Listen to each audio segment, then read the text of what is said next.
movement speed towards enemies and allied champions and stuff like that. So that's probably just cleaning up a lot of like the numbers, and maybe that might be more of a thing to look out for in like the next one. But really, it's just too fast. Like that's crazy. Like that's all. That's pretty much it. All right. Yeah. Let's move into Rumble. Rumble's Q getting decreased, E getting decreased as well. So double damage nerf on Rumble here. What are we looking for? What are we looking at? Why? This is basically just. This is just. Quickly, go ahead. I was gonna say quickly. The quotes: Rumble has been crowding out the top lane pool in pro play, so they're looking just to like slim it down for top laners. They're looking at roster picks for this position, and they're just getting him out of there. Yeah, so like as they say, like it's pretty much impossible to dodge the flamethrower. It's because the flamethrower is literally just on. It's another non-targeted move. Like it adds value. It does damage while you're walking to a person. You don't have to target anything, and you're basically just on top of a person anyway. Because he's an auto attack champion. He's got some like moves. There's a little bit going into it, but basically I would just say it's probably just for trading, like early on. Like that's pretty much it. Like, cause it's not like the most severe. Like you're losing 10% of like AP. That's pretty much it. On like the flame spitter. So like, yeah, it's just enough to kind of like make people second guess picking him up there. Yeah, it's basically just the early. So like if you're already playing a team that's more about scaling, he'll still be picked. His ultimate's still like great for team fights. Okay. So yeah, it's pretty straightforward then. Yeah, pretty straightforward in that. Next up, Samira. Q damage increase, getting a bit of a buff on her ultimate. What's up with that?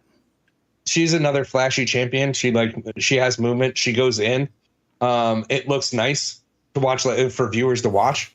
So that's where I would just put it. Just like a better laning phase. Okay. Yeah. It seems they agree lane strength has been a high priority for picks and pro, and then they're just, giving her a little bit more of that power. Yep. Just a little bit, so it's a little bit long-winded for that whole sentence right there. But like, yeah, it's just to get her in there so she can skirmish a little bit better early on, which is basically like where she should excel is probably like the early game, because like one of her moves is just to run a dive at a champion basically. So right, force the 1v1 early on. Maybe she's gonna be 1v1ing Shen. What we got going on with Shen? Viewership. He's a viewership champion. Passive shield strength has been increased. The buff there. Yeah, so Shen's whole thing, right, is he's a ninja. Okay. He's got a Red Cross skin. Okay, like an official Red Cross skin. That was money was donated to charity, so he wears Crocs and a nurse's uniform. So in his thing, I told you some of these skins are great. But essentially, like the way Shen works is he's just a ninja. He has an AoE taunt ability when he dashes at people, like a shinobi dash, and anybody who gets caught in that line will get taunted by him. And the big thing for him, basically, besides that aspect of taunting people to attack him and doing his ninja stuff to stop the attacks, is that he can target anybody on his team with his ultimate, regardless of where they are on the map, give them a shield, and then teleport to their location. That's pretty much it. Okay. So like if your bot lane is getting dove, right, and they're behind and they're getting dove, and then he's in the top lane, he doesn't have to use his TP, which is a teleport, which is, it doesn't matter, I can go into it, but he doesn't have to use his TP to go there as teleport. He can just use his ultimate, which also gives a shield, which allows them to go basically, counterattack and go on the offensive in those ganks or those fights. As soon as he comes down, he's able to just charge at somebody and, taunt them. So they're able to get value out of it. But that's basically, he's a viewership champion. Like he basically like makes some plays like pretty crazy. Like, oh my God, they're about to get dove. No, the Shadow comes in. Oh my God, they're no longer cooking. Bah! Like that's pretty much it. Like it's like illusion of counterplay, but it's like kind of obvious. Yep. Okay. Like they have to be worried about it. It's just going to be one of those things that's going to, he'll probably be picked. And it also helps him, like if they nerf like Rumble in the early game trading and stuff like that. And, all these other people. So like it's just he's coming back. So that's all. All right, let's check out another person then, right here. Smolder. Base health decrease, Q damage decrease, AP ratio removed, W damage to champions, minions, and monsters decrease. There's a lot of subtext here. Basically big old nerfs for Smolder. What do we want to talk about with this one? Do we want to talk about this one? Like scroll down. Like the health doesn't matter. Base stats and like health doesn't matter. That's like one auto attack. Right, like that's like an auto attack, and if you're losing by like an auto attack, like I don't get better. So like basically like the TLDR for Smolder is cracked because Smolder is a long-term scaling champion, right? Okay. Based on like its passive and all this other, like it has stacks and like basically it builds stacks as the games go on, so the game goes on so that it'll actually deal more damage with its with its stuff. So that's pretty much like what's going on. It's going to be small nerfs, and it's not going to be like anything. Like the 15% of like AD getting removed off the Scorch is probably just going to be there so that they don't have too much like that extra little. That's like item diversity, so they have different build paths. Like probably like that's probably where it's mostly going to change. But I don't think this is going to change anything for Smolder. I think people are still going to pick it. It doesn't change like your game plan when you're talking about going from like one, because like again it's a top down kind of thing, not a bottom up. So you look at like the end game, and the end game's like 170 25 bonus AD. It goes to 165 with 25 bonus AD and 20 AP. Like it's who cares? Like it's right, it's at the end of the game. Like if you're not playing Smolder to play for the end of the game, then like just stop being a pro, go home. Like it's stupid. All right. Yeah. Let's move on into. Yeah, that's it. That's really it. Okay, let's move on into Varus because we're pushing a lot of time on this. Q and E damage decrease. Another nerf for another damage double nerf here. He's a champion that also like he does good early game. That's pretty much it. Like, so usually like what this means with him, because of all his build paths, it looks like based on their like little sentence that they had was that they just don't want certain builds to overtake other builds. And recently there's been a lot of, we'll say spreadsheeting for him. Like I've seen a lot of different videos of like full tank Varus versus full damage Varus, who wins? And it's like, it's the tank. Like the tank kills him in the like the same amount of time as like the other guy. And it's just like certain his moves scale. He's got some issues, but again, okay. It's not too important for the most part. Yeah, it seems like most of it's based on the bonus AD that's getting changed here. Let's move into Vi. Vi is a viewership champion. Like has some skill expression, but for the most part, it just goes all in. The Q is a charge. It charges it up, and then you release it. Then you shoot across the distance. And then her ultimate is target a person, and she just goes right at that person. And then knocks them up, does like an up Soryuken, like just Soryukens them like real quick, and then has them stasis for that period of time.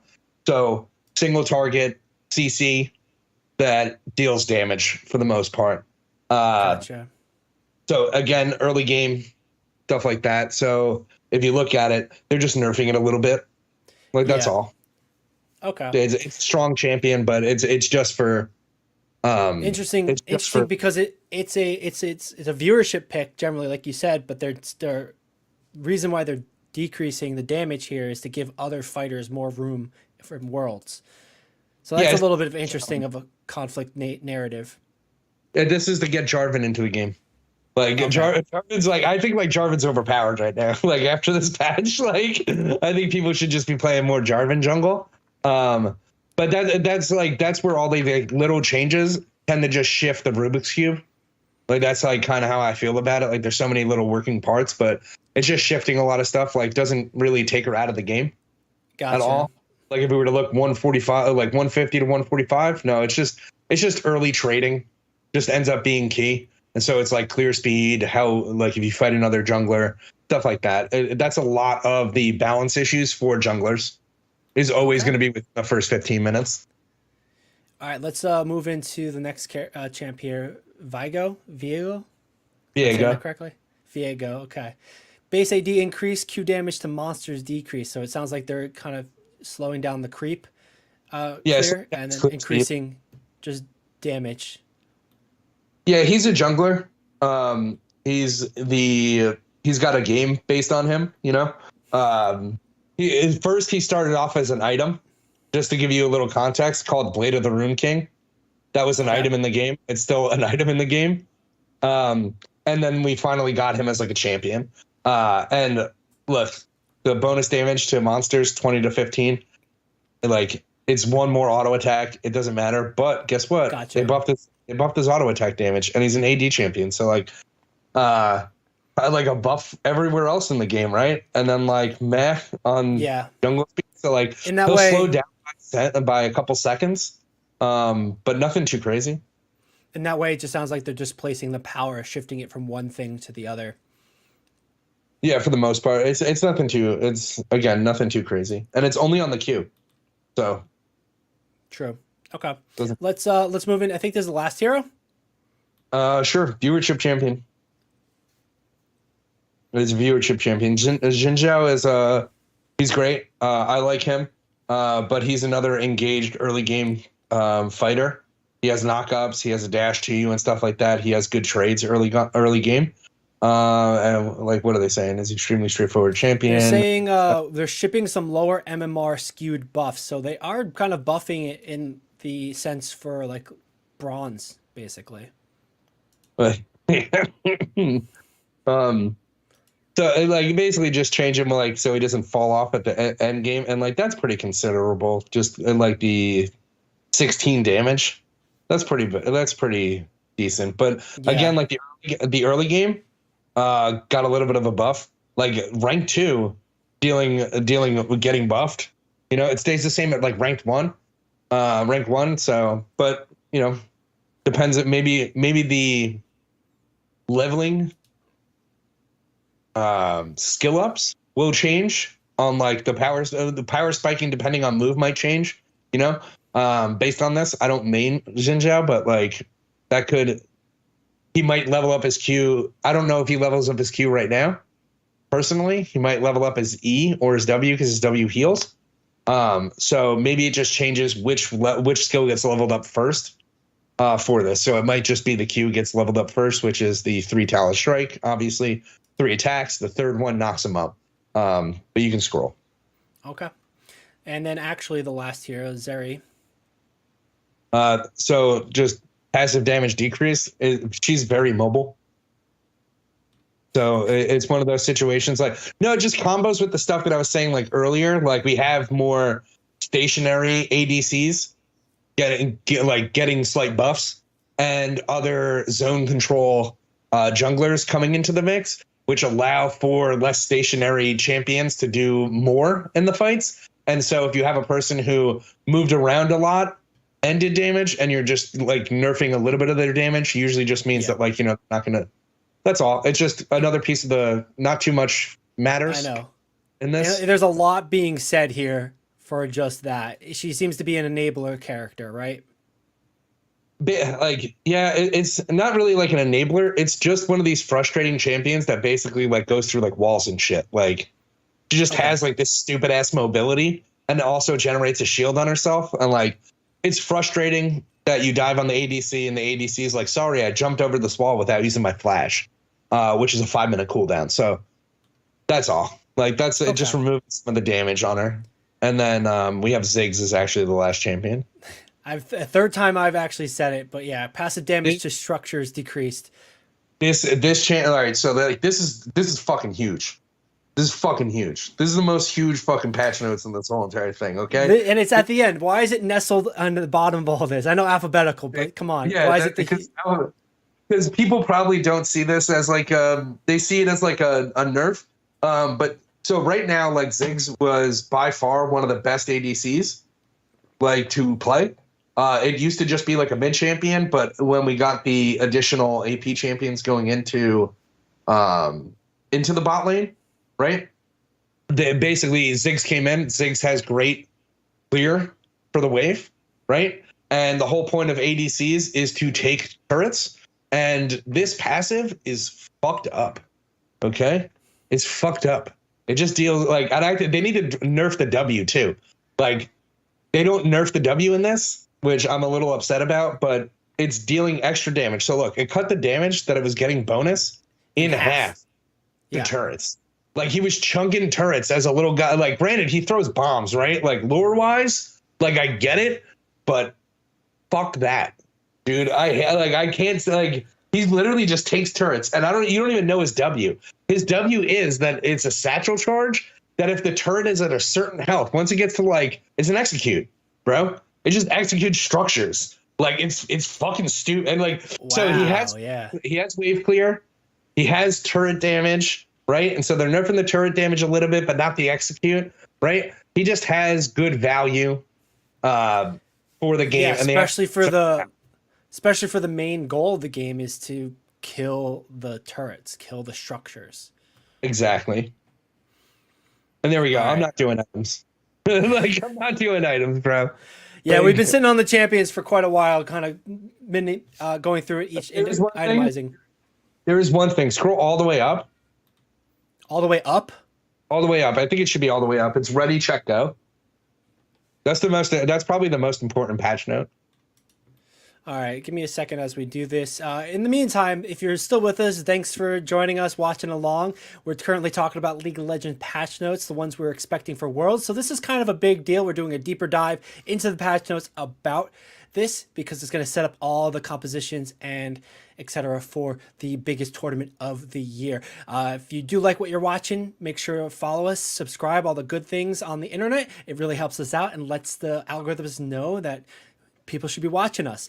Otherwise, we go live every Tuesday here on Twitch, YouTube, etc. 7 p.m. Eastern Standard Time. And if social media is more your vibe, if you prefer us over there, we're on all your favorite platforms at the Esports Meta. All right, quick little call to action there, but ready, check, go. Here we are. What are we talking about on this one, Nick? Why, in coordination with Ziggs or the items? Not even like it's not about Ziggs or the items itself, right? Basically, like this is for Q dodge and ready check penalties. All right, so there's 3 routes on this one, right? When you get in, before you get into a game, you have to hit accept. All right. Basically, it's curbing the amount of time that it takes to put people into like an actual champion select. All right. That's the first thing. If you miss your queue, you're gonna get penalized for it. So like if you're playing League of Legends and you're playing the game, make sure that you're here for the ready queue because it shouldn't take more than a minute or 2. Right? Okay. That's the first thing. The other way that this is impacting people, right, is the queue dodgers, right? And so these people, the way that it works is they'll get into a game, right? And let's say they like before they used to like look you up, and if they don't like you, like your win rate or the champions that you like to play, they'll just dodge. And what happens is they'll take like a small LP loss, which is like their points, right? And then they'll just re-queue, right? And so they'll just dodge you as a player, right? Which puts everybody else back in the queue and inconveniences everybody else. The penalty wasn't harsh enough for these people. Excuse me. So they're increasing the penalty for those guys. Like this is all like part of the same problem of just not being able to start the games fast enough because of the people who are doing this maliciously. The people who are negatively impacted on this are whenever you come across a person who's toxic, right? Like if you have a person that you're just like, even if you mute them, but then they like, if you're last pick and they just go like, and you're usually what happens is you're able to signal, I'm going to play this champion, right? And you pick the champion, you show that you're going to pick this champion before you actually comes to your pick. Somebody could just say, hey, F you, buddy. I'm playing Garen now. You're not playing Garen. And they could just take your champion, right? People will dodge because of that. And then, it's rough. That does happen. I would say probably get over that in that aspect. Yeah, if anything, that's just kind of catering to one tricks. I mean, with a game of like 160 champions, you should be playing more than just one.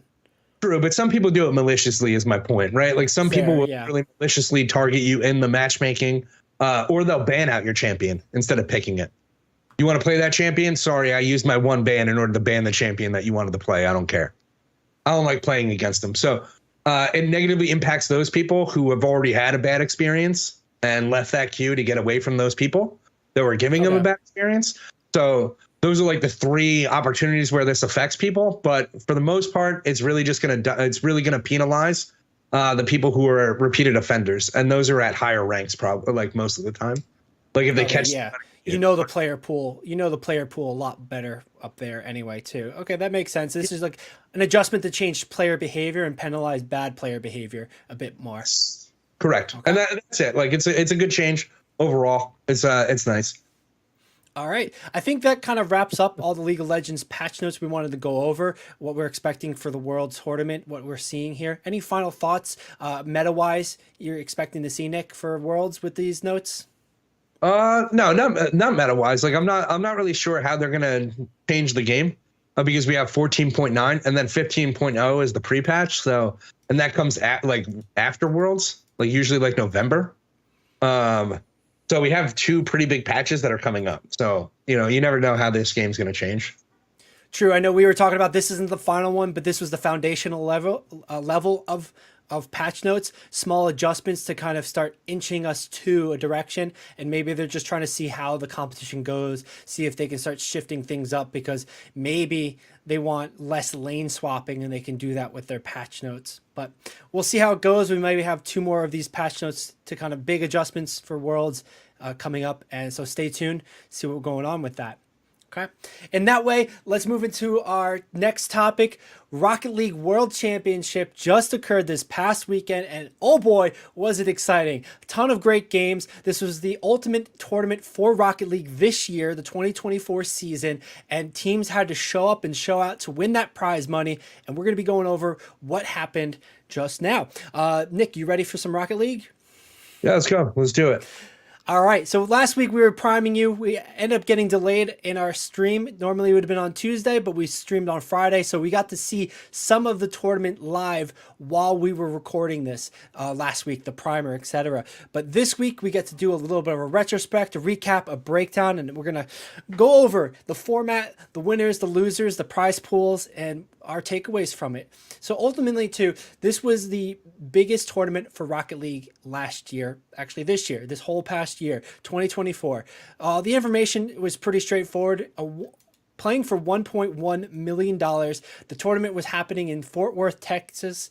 And they had about 8 teams, I think, or 12 teams. Here are the qualified 16 teams, top 16 teams from the world coming through.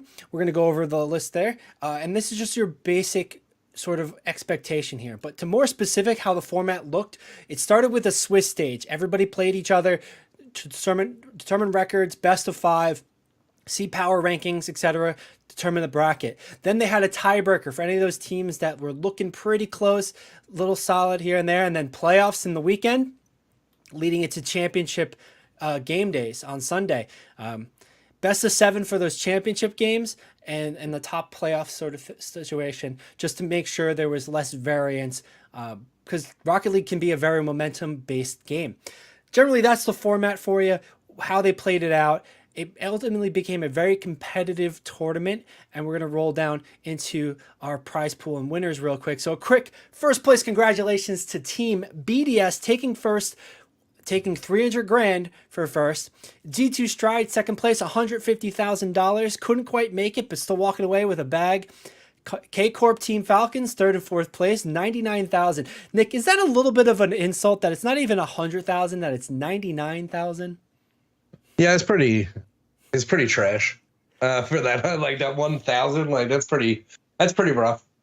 But the prize pool is like overall like not too bad.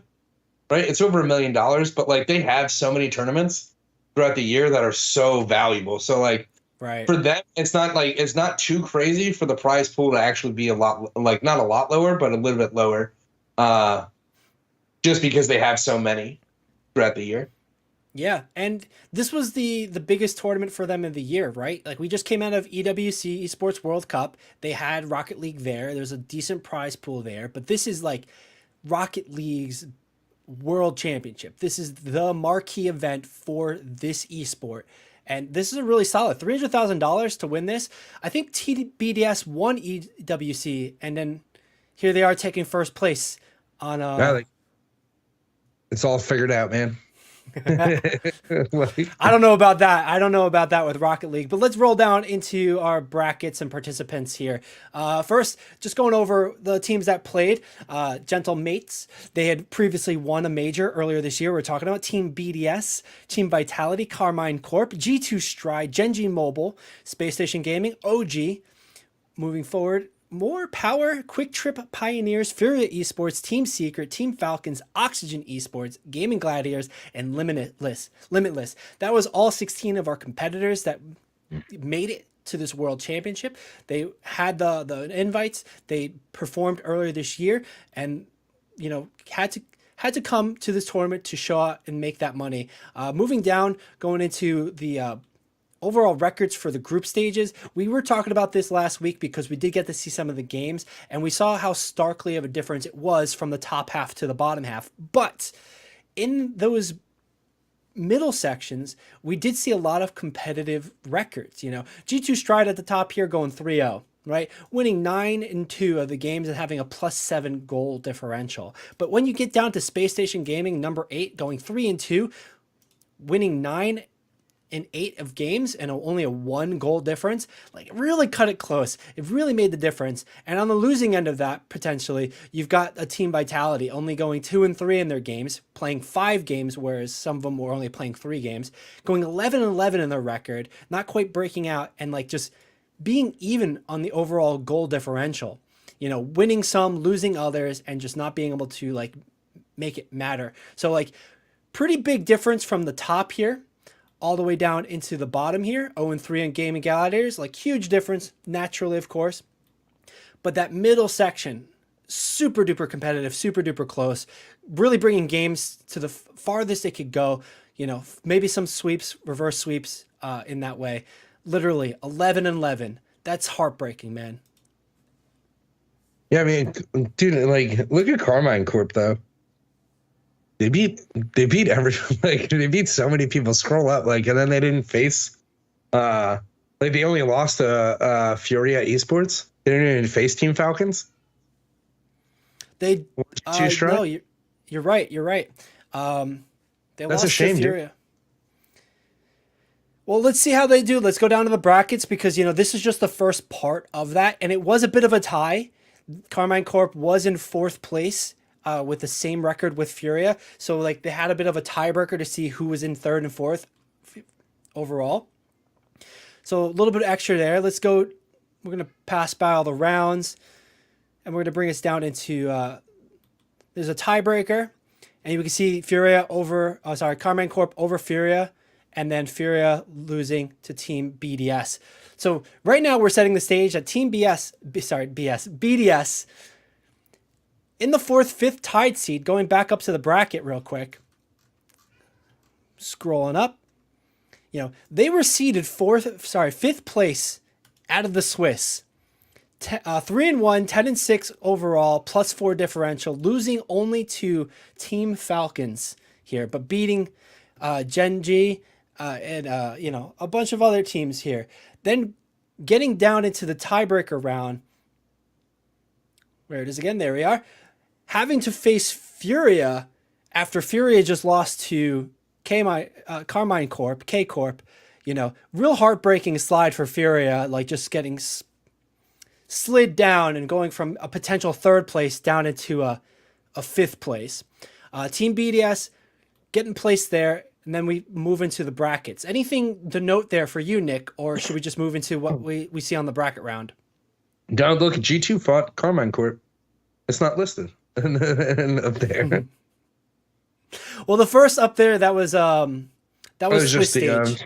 That was just Swiss stage. And then here we're getting to playoffs. This is the last 2 days of games, last day of games. This is really where it mattered. You had to play to get in here, and then from here, you're trying to win it all. All right. So we have a Team BDS final score over G2, 4-2. Team BDS ranked 5th in the Swiss stage, pushing forward over Furia, and then making it all the way to finals and taking home 1st place. Let's take a look at this journey here through the bracket real quick. Furia over Space Station Gaming, having a bit of fire coming out of that round, facing G2 and losing to G2. And G2 end up going forward all the way to 2nd place against Team BDS.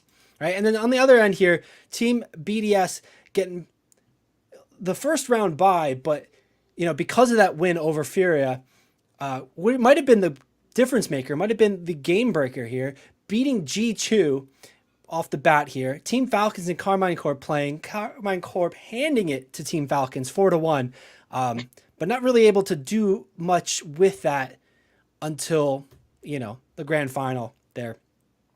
BDS going forward, taking first place. Pretty close matches here. The scorelines all 4-2, 4-3.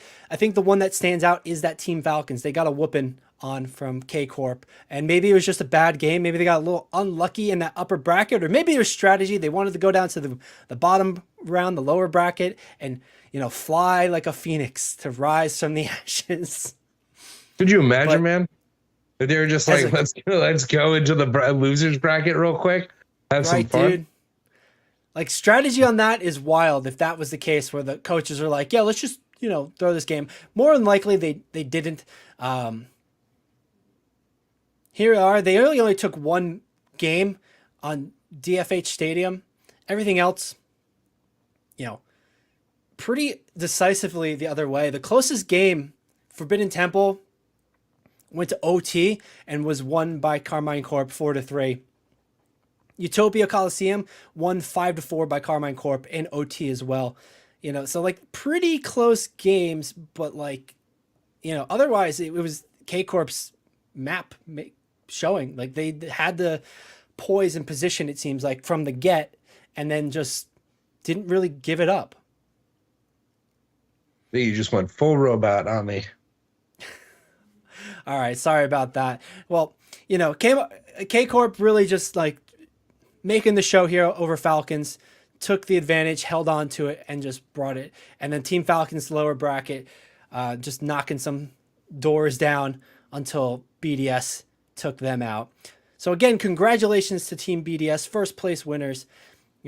Nick, as far as the overall competition here goes, how did you get a chance to watch the final day a bit more? I know we were talking about it on a Friday. What were your thoughts about this, generally speaking? I watched the finals match, dude. Like, this game is nuts, man. This is like, I swear to God, like this is what it feels like. If people were to play this in real life, it would just be people in jetpacks. Like, it's almost like Quidditch. Like, with how crazy this game is, like when I watch it, like it's just nuts, bro. Like every time I'm looking at them, like, yeah, that did just happen. That was kind of crazy. Don't like, oh, they're replaying it. This is insane. I don't even know how they even did that or how this game even works half the time. It makes me feel like I don't even know what cars are. As your, I think your point that this game is the closest. This game is the closest to Quidditch as possible. I think that's the best assessment for it with it. I really do enjoy the team strategy for, a lot of times the mechanics can be a little bit high end, a little hard to follow what they're doing because it's so quick, so fast paced. They're able to make the flip resets happen. They're managing the boosts like crazy. They're just flying around the screen with cars. But really, it's like high level math. They're five-heading it with these setups, the hits on the, the placements and strategy for their teams, the tactics that way. Like, that's just insane. Like, they're able to, such a small adjustments, the little touches that make it, and it's so beautiful to watch as a game. And even as like a low level player, you're able to appreciate it and not understand what's going on and just go, wow, these guys, what are they doing? Agreed. 100% agreed. It appears that my connection is steadily declining. All right. We're getting sabotaged by the internet here, but we're walking back. I think that kind of wraps up for this year. Probably. Just kind of watching, this wraps up our world covered for Rocket League here. A little bit smaller of a budget because generally speaking, the games were insane. Go back, watch the VODs. They're wonderful games to see. We're seeing some highlights right now of the team play, the exciting moments. Right here, it's just G2 and Furia. We talked a lot about Furia, how they, we're so close on the edge of greatness potentially with a first place sliding down 2 spots after the switch stage against the team that eventually goes on to win it. It could have been them by placements. They get a little bit of a harder gauntlet, but you can see here they're making moves. The team play is coordinated. This game is insane. It's so much fun to watch. The teamwork happening. They're just all flying, man. And like that's like a simple thing to go, but you've got these cars there coming in, making those plays, securing the goals, getting those goal celebrations. It's a beautiful thing. It's a wonderful game. Definitely check this out because it's just there's nothing like it, man. There's absolutely nothing like it. All right, I think that kind of wraps us up for our coverage on Rocket League World Championship 2024. Final takeaways or anything to add, Nick? No, man. This game's gonna turn into Beyblades on Rocket League 2. Like, I'm not even joking. Like, it's gonna turn. It might even turn into Twisted Metal Soccer, bro. Like, I think it's gonna be. I can't wait. Actually, give me a trailer for Rocket League 2. Even though we got Rocket League 1 just popping off. Well, Rocket League is a spiritual successor to another game that's been around for a while, so that might explain the high skill ceiling for mechanics and physics of this game and the development. But I do feel like this is esport is one to watch, continue watching. It's already massive. It's played across the world. Its prize pools and support are insane, incredible. It's being played at the collegiate level as well as the professional level. I'm sure we're going to see this at the international level of the esports Olympics. We're going to see it again at esports World Cup. And we're going to just see more people, I bet, get involved in watching this because above any other esport, this is one of the simplest to get into. Soccer ball. Hit ball into goal, win. And you're doing it with cars, and the cars have jetpacks, so they fly. Man, easy concepts. Viewership's just going to go up and up. This game is brilliant, and I can't wait to see more. Yeah, I want one of the cars to get a skin that's just like Ronaldo's face. Would be amazing. Just like a giant bobblehead of Ronaldo, I'm running around. That'd be brilliant, man. That'd be absolutely gold. All right. So that wraps us up there. Nick, if you have it in you, I did want to go over Overwatch 2 mid-season patch notes. We want to speed run this with me real quick, or do you think we should do this? Yeah, we could speed run it. We could probably speed run it real quick. All right, let's speed run this real quick.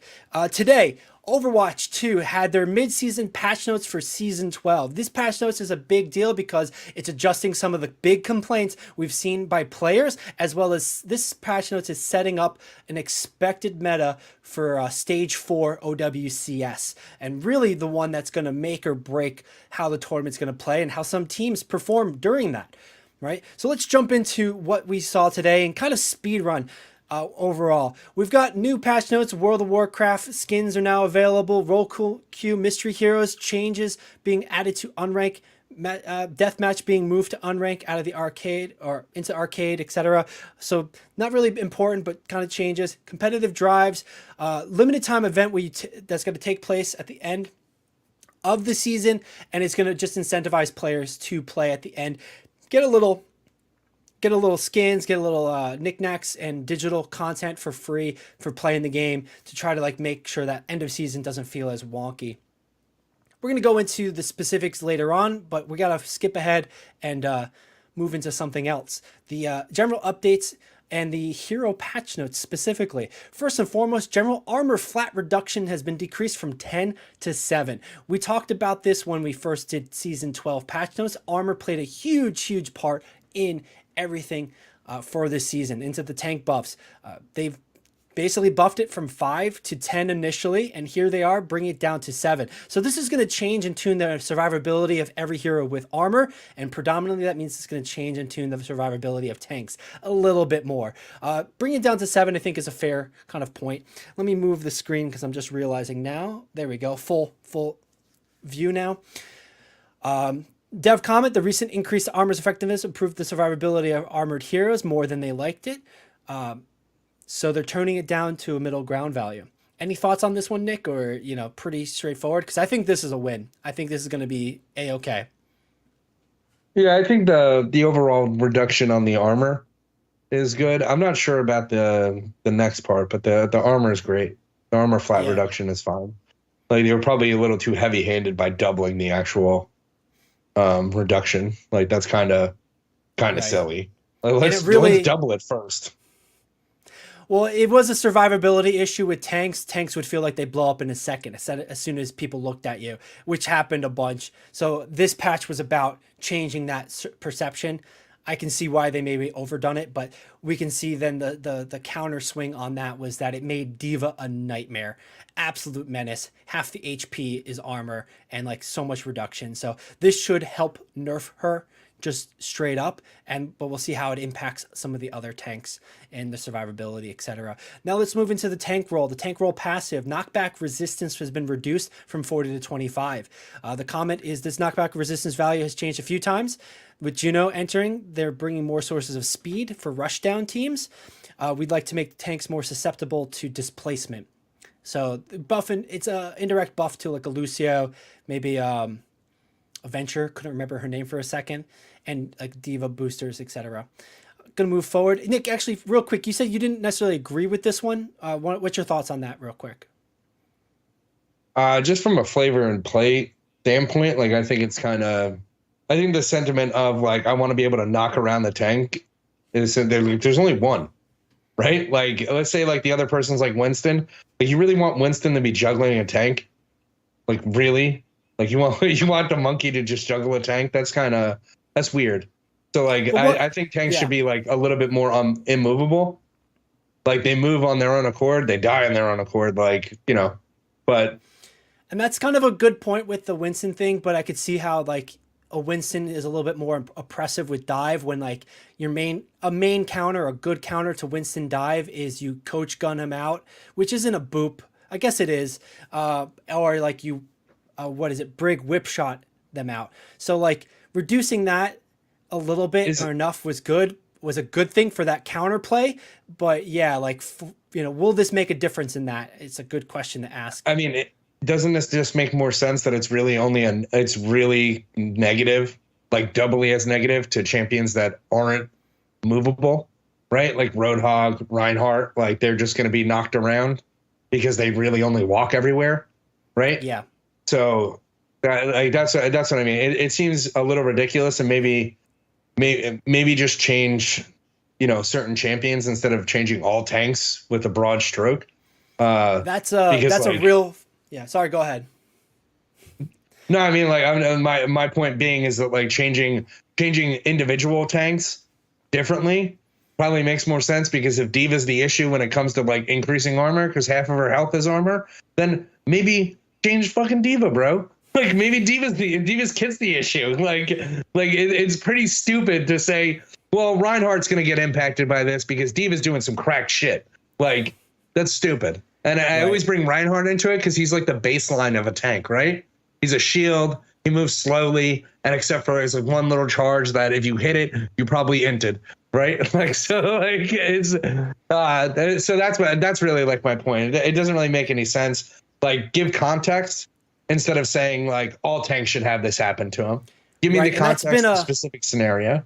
That's been a big criticism of it, where like a passive is something that impacts everything, where it's more of a specific hero kit issue on stuff. And for a lot of the time, you have Junkrat and Lucio that are mainly doing boops, and then Brig gets added. So then you have more boops. You have Ashe get booped kind of thing. Like it doesn't really. It impacts them, but it doesn't impact them. And it's like weird to do a blanket thing when it just comes from a handful of heroes. It just impacts a handful. So yeah, fair criticism, something that, really should be looked at and has been kind of repeated over and over again. And it's part of the development like philosophy that just keeps getting shown, and they just don't really comment on it. But either way, let's move into the specific heroes. Speaking of D.Va kind of being a menace and changes specifically to D.Va, we're finally getting some changes, and it overall looks like a nerf directly. Mech armor health reduced, and then base health increased. So they're shifting from armor to white HP. Dev comments there's been a lot of community feedback surrounding D.Va. On average, she hasn't been overperforming, but she's quite difficult to take down, so we're shifting some of her armor. The overperformance thing is like a miscued idea too, a philosophy, because if she's performing at 50%, if everybody's picking her in all the games, one of us is going to win, one of us is going to lose. That's 50-50. So if her pick rate is crazy high and her win rate is like still 50-50, that's still a problem. And that's a criticism they have of like that implied philosophy they're showing in that comment. But generally speaking, it's great that they're responding to player feedback, sentiment that she's a pain in the ass to kill, that she's just inting into back lines and able to just kill things and then walk out. No problem with all 5 people like, trying to peel on it. So this change, I think overall good. I think very few people would disagree with that one. And any thoughts on yours, Nick, or we should move on to Arisa? Yeah, man. Like every time, it's like the kit's the issue. Like like diving into a back line and killing everybody, or staying alive for too long when diving into the back line. Is that the intent of the class? And I mean, not the class, but the hero in general, right? Yeah. Home classes. Like, is that what it's supposed to do? Then like it's working perfectly fine, and maybe you should just break counterplay because your rock paper scissors just isn't fucking working, man. Like it's so stupid sometimes when it comes to these patch notes.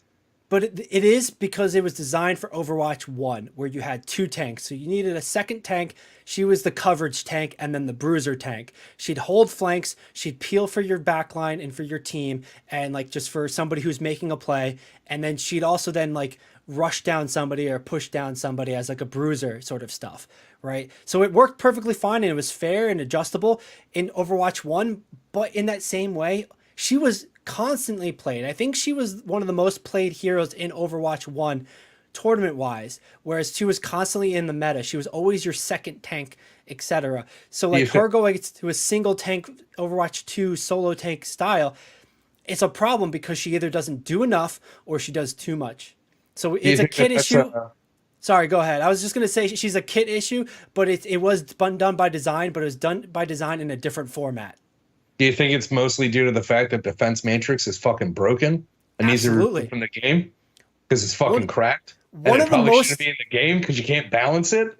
Like, one of the most ridiculous things that I heard said about Defense Matrix. Okay, if I'm Reinhardt, I hold up my shield. The shield has 2,000 health. Nick, how much damage could that eat? 2,000, right? Simple question. Not trying to get you on that. I'm with you. Maybe 2,100 if that last damage, explosion does more than that. Okay, whatever, right? If I hold Matrix for 3 seconds, how much damage can that eat? What's the maximum damage it could? There is no max because its effect is to negate everything that touches it for 3 seconds. Exactly. Yeah, exactly, the dude. It's not their philosophy. It's not the armor. It's that the kit is the problem, and probably wouldn't be too crazy if it wasn't just a stop everybody, stop hitting me, a timeout button on the channel. Like again, I can clearly see as a crappy Overwatch player that the kit is the issue, not the armor values on the game. But the armor value definitely made it a little trickier because she wasn't getting punished well. I got a question for you, then. But real quick, I would like to suggest and put it out there. You're right. The Matrix is the issue, and maybe you give Matrix an overheat, not by a time duration. Like you keep the time duration aspect, but like the more it absorbs, it overheats and like it stalls out. So you you can't use it, or it like gives you a warning. Like maybe that might be a mechanic to bring into her and then make it more like my overall question. But yeah, go ahead. For D.Va is like, and this is like more like lore based, I guess, and everything like that. Why she got armor in the first place? Because she's in a mech? How come Torbjorn's like little turret dies like super easily? And that's it. Like there's no vibranium in that fucking suit. Like why she got so much armor in the first place to begin with? Because she's like a tank. Just give her effective health. Just make her have a big health pool, and like forget about the armor. I think they've tried that. I think they've tried that, but the armor is still a great tool in that sort of way. And I do believe Torb's turret has had armor in the past, and then it's just kind of like a weird. Torb's another like weird kit designed for a different philosophy, like a PvE game philosophy. It hasn't really been able to make that shift over, but just to kind of like quickly give you my take or my push on that opinion there. And like, yeah, maybe the solution is a better effective health pool for a D.Va, but you run into that same problem with like a Roadhog. You just have 1,000,000 health and you're just a nightmare to go against. You're frustrating to play. You're frustrating to play against. But yeah, I'll move on to Arisa. Go for it. All right, let's do it. All right, Arissa, movement speed penalty reduced from 20 to 10% on her Fortify. Um, I don't know. I think this feels like a nothing burger. The little power creep. They're just trying to do something. But let's see what the dev comment says. We still don't want Arissa to easily chase down enemies while fortified, since there's not much you can do to fight back. So while we're not removing the movement speed penalty entirely, we are lowering it to a point where it felt much better for Arissa to use. Why? There's no reason for this. This is absolutely. They're maybe just trying to get a new tank into the play, and they're just giving her nothing or something. Like, this is exactly what we were saying before about League, where it's like it's not a problem until it's a problem. They're making her a problem. Yeah, there's why touch that? I don't know. Yeah, All right, let's move on to Roadhog, because that one's just gonna make me mad, make a lot of people mad. Roadhog, take a breather. Resource regeneration rate increased from 8 to 10. Again, why? This is a revision to previous resource regeneration rate. The devs say.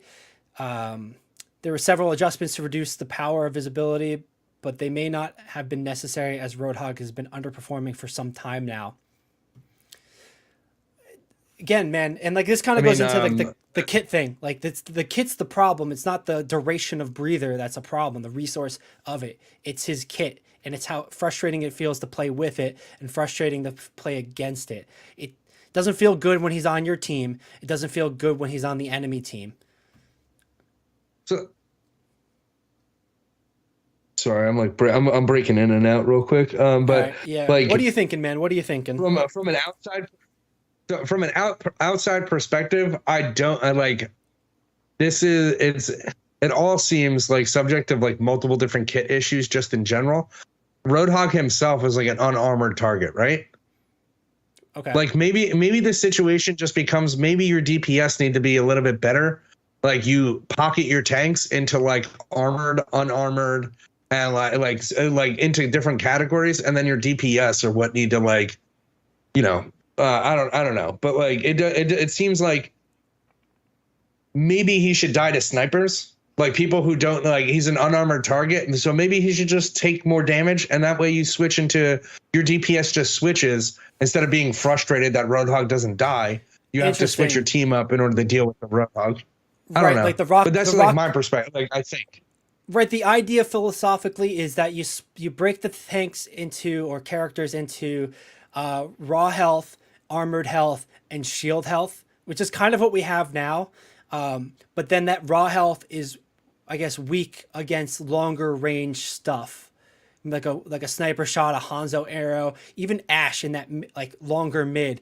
But like if you get close to him, like that's the thing that feels weird, and maybe that's got to be changed where like swapping, but that feels like an overall game philosophy difference where they would have to change the rock paper scissors of health and then how effective, almost like Pokemon where it's like fire is good against grass is good against water is good against fire, but that might just incentivize counter picking and doesn't really change Roadhog, because like sure he doesn't get blown up, but like you almost want to get close to him to blow him up, but he's really strong when you get close to him, so you don't want to get close to him, so then you just go long range. Like that's a good question, and I think a good insight, but I'm not sure how the application would work out, especially with the general philosophy of the game devs, etc. I mean, the general philosophy that my understanding is that it is a rock, paper, scissors, even if you like inherently don't realize you're doing a rock, paper, scissors. But like when you die on the back and you need to switch in order to get to like the point fast, you switch to Lucio so that you can get the movement speed and stuff like that. Like those are rock, paper, scissors choices. Like in the moment, like that is the philosophy of this game, is making the rock, paper, scissors choice in the moment.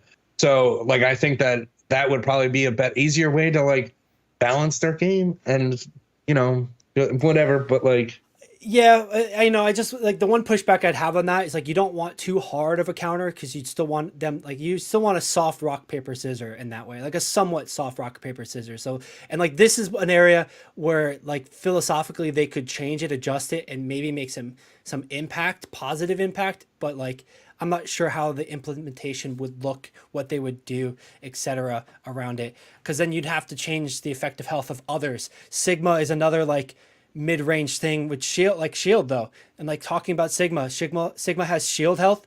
Maybe that also makes sense. Do you want to rush down Sigma? Because currently he's weak when you get close into their face, but he's got a little bite with the rock accretion.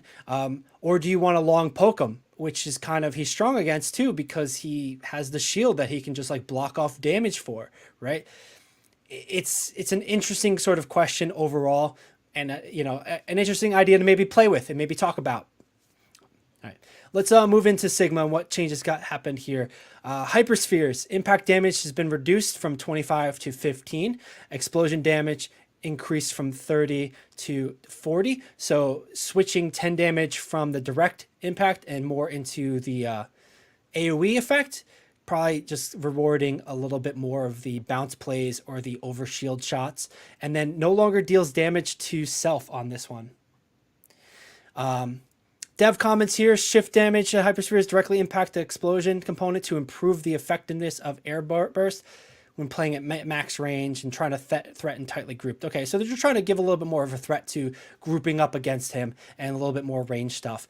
I don't think there's really much to talk about that. He's not really going to change much. I think he's just going to just be a little bit more effective in against brawls, etc. All right, next up is Bastion. Configuration assault spread reduced from 2.2 to 2. Small difference, but makes a huge difference. Just basically tighten up that big, massive burst of damage. And then the artillery ultimate cost is being reduced by 12%, so they're getting him his ult a little bit quicker. Dev comment: spread reduction is intended to improve Salt Mode's range against smaller targets while not changing how much against good tank heroes and their larger size, etc. All right, pretty straightforward. They just want to make it easier to shoot not big guys. Moving into Cass. Flashbang hinder duration has been reduced. So the time you can't use movement abilities has been brought down 0.3 seconds. Very small, but probably still a meaningful change. And then explosion damage increased. Oh my, rip tracers. Explosion damage up to 75 from 45. Ultimate cost is also reduced by 10%, so they're giving them this ult a little bit sooner. Dev comment: as crowd control can be a significant source of frustration for players, they're reducing that. Since now there's less time to follow up, they're doing a little bit more damage so that you have to hit the shot and just that. Tracers are going to feel it the most. Yeah, he's being rewarded for being good. Like that's basically but excessively. It kind of seems it's almost double the amount of damage on the thing. So if you were already good with your combo as Cass, you just get your ultimate faster and you get to kill people easier. It's that sounds so stupid. So a lot of this is like bronze baby patch. Definitely, yeah, this is it feels bronze baby, but more or less it feels specifically to player sentiment. They want to make it feel better to people. And I don't really hear a lot of people complain about Cassidy. Cassidy's got his spot now. I think he's in a great position. I really feel like this is unnecessary because what I think the secret thing that it's actually doing, maybe a change for the sake of a changed place, but like you said, RIP Tracer. This is just going to have Tracers be more fearful and less pushing, especially when the cast is on the enemy team. All right, moving into Hanzo. Lot of words here. Let's see what they got to say. Normal arrows are no longer affected by global projectile size increase. So they're bringing them smaller, I think. What's that mean? Not entirely sure what that means. You're going to have to take a look at some of the videos, some of the car queue specific breakdowns on what that does. Maximum damage is getting increased. So we're going to get some headshots again.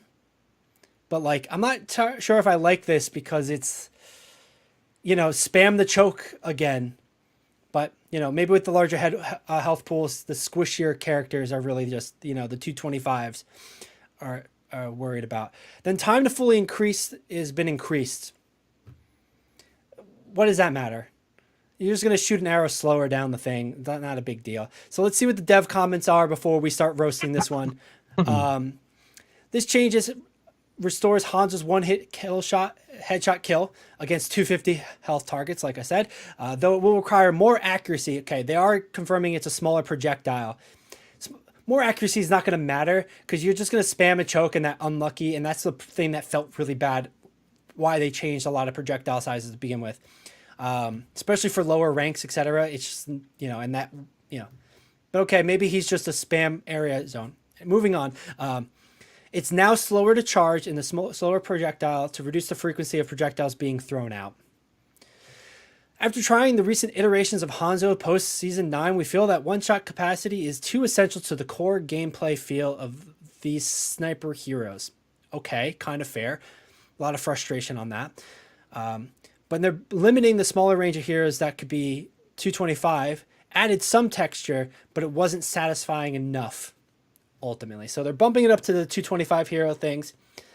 I don't know, man. I don't think this is going to be good because I feel like the skillless Hanzo play is going to be rewarded again, where you're just spamming a corner at head level and somebody's going to walk around at an unfortunate time that you have no idea.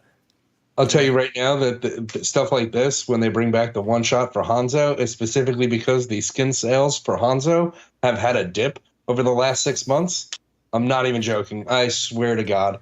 Like I would like to see some data on that, but I believe it anecdotally. But I'd love to see some data. You see Hanzo's in your game still, right? But even when Hanzo isn't even like there's Hanzo mains in this game, right? And then there's people who play the game and play what's like good and stuff like that. Like this is specifically targeted at the whiny community who said I have to hit 2 shots now instead of 1. Like one-shotting anybody in this fucking game is stupid.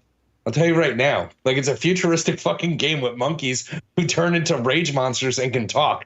It's kind of stupid that there's one-shots in the game. That's not a good play. Like, there's no counters. Like, oh, you got shot. Be better at not getting hit next time. Like, that's the counterplay to it, right? So this is specifically a bronze baby thing because a good portion of the community is not a high level, right?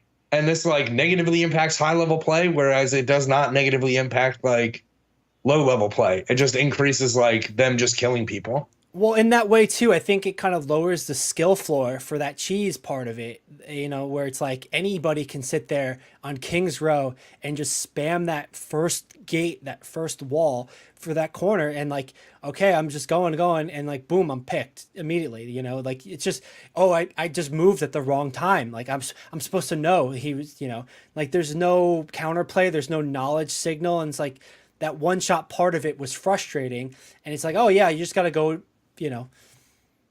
play. You shouldn't be able to one shot with that. Like, if you're not specifically like chronically aiming all the time, right? Like, if you're not actively aiming, you shouldn't be rewarded with a one shot. That's just that's end of story in the game. Like, you should not be rewarded. Oh shit! I got a one shot. Haha! Get screwed. We're moving. Like, we move on up. Like, that's not good. Yeah, but I'd almost rather see Hanzo go the direction of like, not able to headshot, but does more body damage.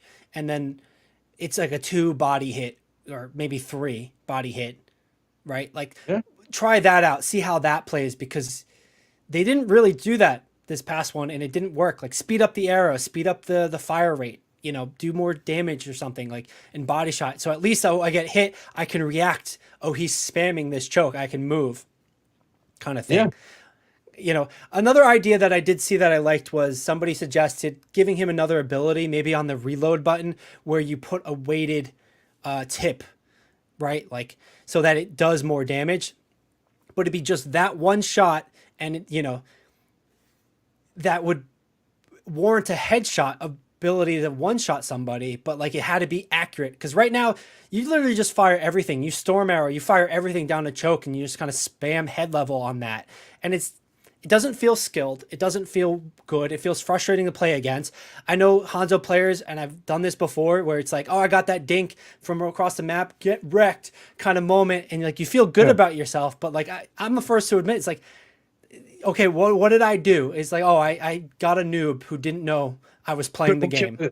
Triple kill with rocket launcher, bro. I did so well in that. I'm so good at this. My initial thoughts is give him a passive where the first hit that he hits you with slows your movement speed, so it makes it easier to hit the headshot afterwards, but you're still like, so you're rewarded on being good in general, and you're not like, and you're rewarded for just hitting a shot in general. All right, we hit him with it. He slowed a little bit, so right, something like that.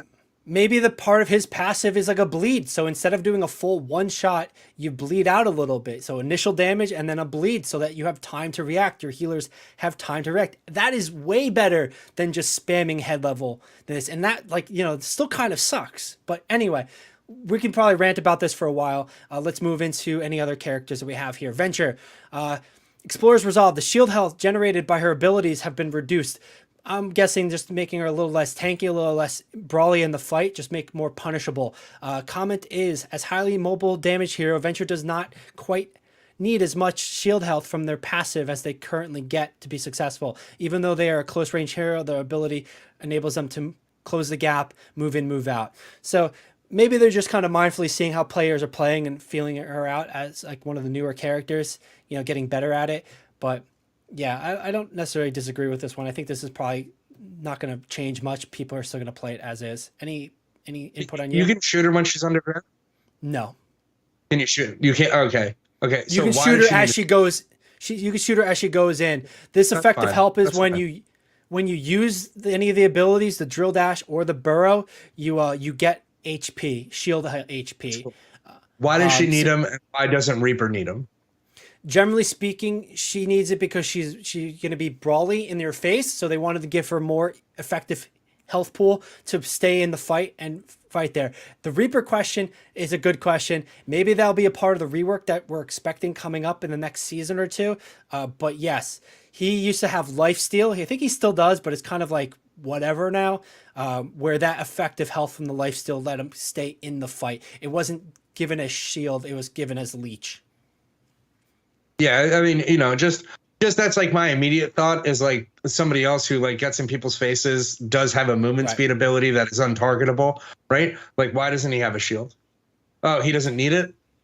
Like, because he does enough damage. So like, if the damage is fine, then like, why does he need the shield in the first place? The shield doesn't, like, it's a weird part of the kit that doesn't really add any flavor to the diving up, diving down kind of thing, hindered, like it doesn't make the ground hindered. It's weird, flavor wise. It's more about effective HP, and I guess flavor wise, Venture is somebody who uses a big drill, whereas Reaper turns into a ghost.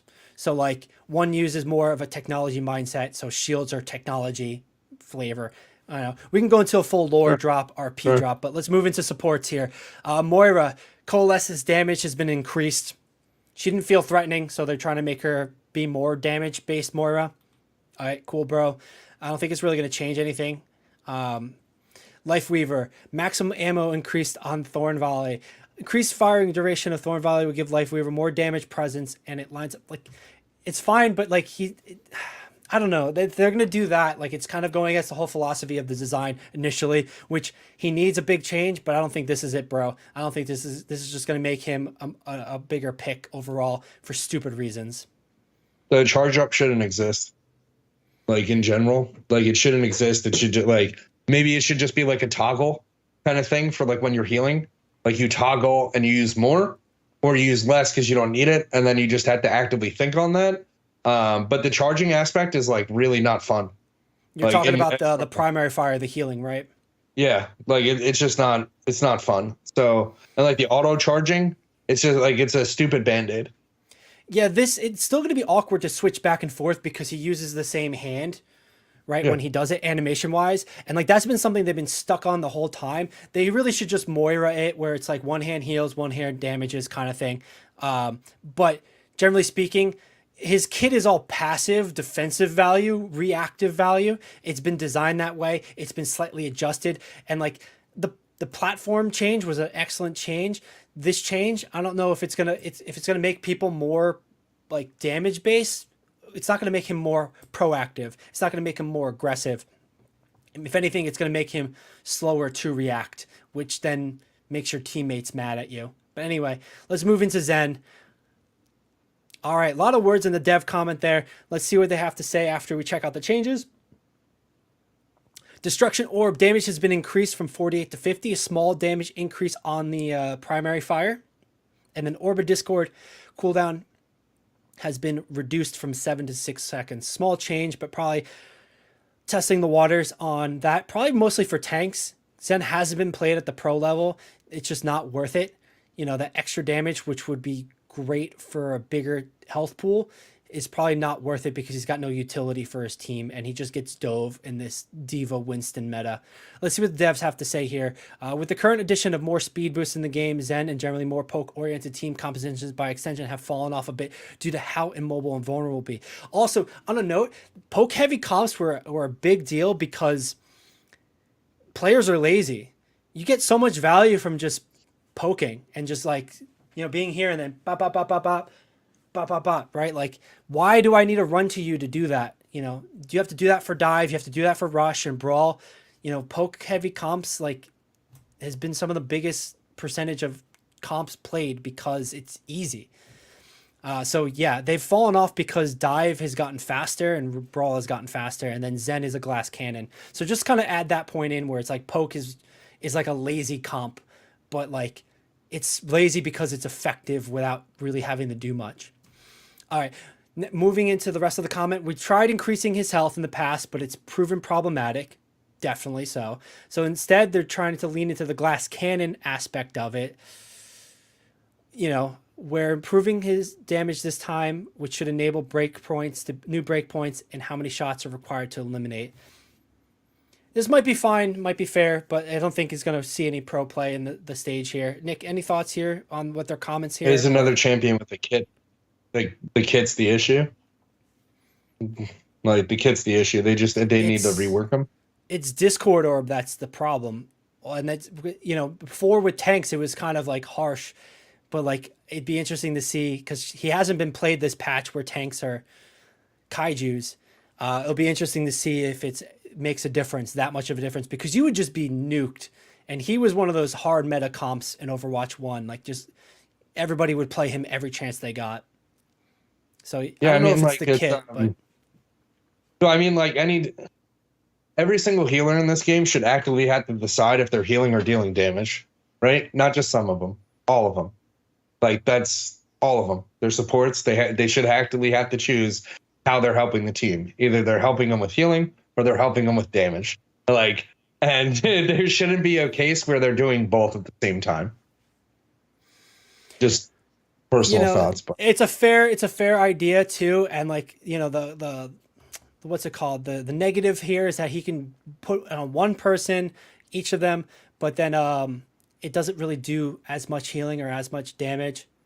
But yeah, I don't disagree with you, and Zen's kit has been that loose exception for that philosophy. And that's kind of it. I'm not really going to go over to map updates. I want to keep this one brief, but we'll see how this one goes. The big boons here. Diva got nerfed. That's really it. Everything else kind of felt weird.